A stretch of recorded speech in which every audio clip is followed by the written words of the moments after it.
वह चुपचाप से मेरे कमरे में आया। उसने मुझे बेड पर लेटा देखा। किसी ने ठीक कहा है कि शादी जैसे नाजुक रिश्ते को चलाने के लिए पति पत्नी का न केवल आपस में जुड़ना जरूरी है, बल्कि उनका एक दूसरे से संतुष्ट होना भी बहुत मायने रखता है। हालांकि मुझे अपनी शादी में दोनों में से कुछ नहीं मिला था। मैं अपनी शादी से बिल्कुल भी खुश नहीं थी। ऐसा इसीलिए क्योंकि मेरे पति का व्यवहार बहुत ही उदासीन था। उसने मुझे कभी भी वैसा महसूस नहीं करवाया था जैसा कि मैं चाहती थी। वह न केवल अपने काम में बहुत बिजी रहता था, बल्कि उसके पास हमारे रिश्ते के लिए भी समय नहीं था। मुझे अच्छे से याद है कि शादी के बाद से उसने मुझे कभी नहीं छुआ था।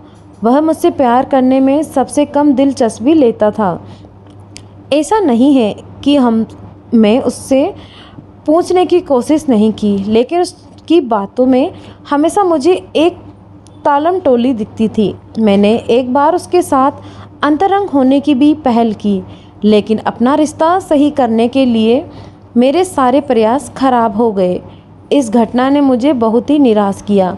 हमारी शादी भारत से शांतिपूर्वक दिखती थी, लेकिन वास्तव में यह मेरे लिए गले का फांस बनती जा रही थी। मैंने अपनी भावनाओं को आकर निकालना चाहती थी। मैं अपने पति से प्यार करना चाहती थी, लेकिन मेरे पति हमेशा जानबूझकर जल्दी सो जाता था। एक दिन ऐसा आया कि मैं इस प्रेमहीन विवाह में एडजस्ट करने लगी। मैंने अपनी शादी से सारी उम्मीदें छोड़ ही चुकी थी कि अचानक मेरी ननद के पति, जो लंदन में रह रहे थे, सदियों बाद हमसे मिलने आए। वह देखने में बहुत ही आकर्षक था। उनकी पर्सनालिटी काफ़ी अच्छी थी। यह ऊर्जा से भरा हुआ लग रहा था। उसके पास एक मर्दाना स्पर्श था। उसने मुझे उसके बारे में इस तरह से सोचने पर मजबूर कर दिया था। हालांकि मैं अच्छे से जानती थी कि मेरा उसके लिए सोचना काफ़ी गलत था, लेकिन मैं इसका विरोध नहीं कर सकी। उसके प्रति मेरा आकर्षण बढ़ता ही चला गया था। एक दिन मैंने उसे अपने पति के साथ अपनी वैवाहिक समस्याओं के बारे में बात करते सुना। वह बता रहा था कि उसके और उसकी पत्नी के बीच लंबे समय से काफ़ी तनाव चल रहा है।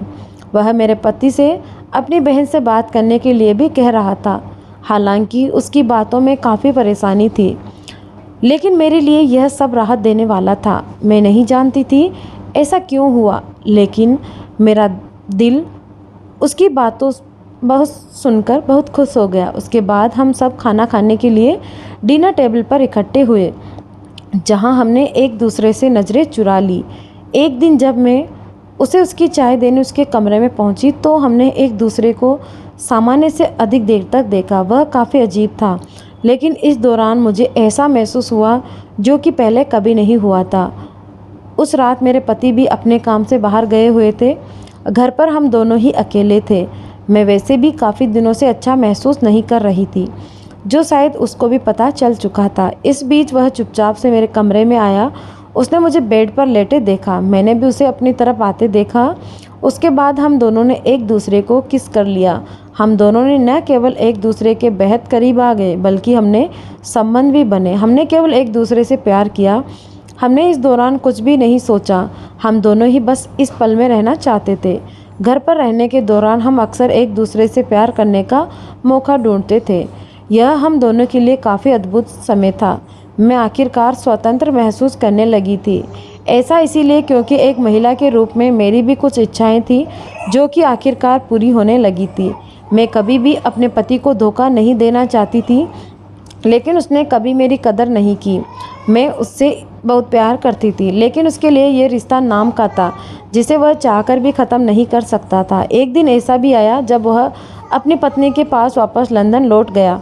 मैं भी उसे नहीं रोक सकी। ऐसा इसीलिए क्योंकि हमें से कोई भी अपने साथी के खिलाफ जाने को तैयार नहीं था। हम अपना सारा जीवन एक साथ होकर बर्बाद नहीं कर सकते थे। इसीलिए हमने अपने बीच के रिश्ते को हमेशा गुप्त रहने का फैसला किया, जिसका मुझे कोई पछतावा नहीं है।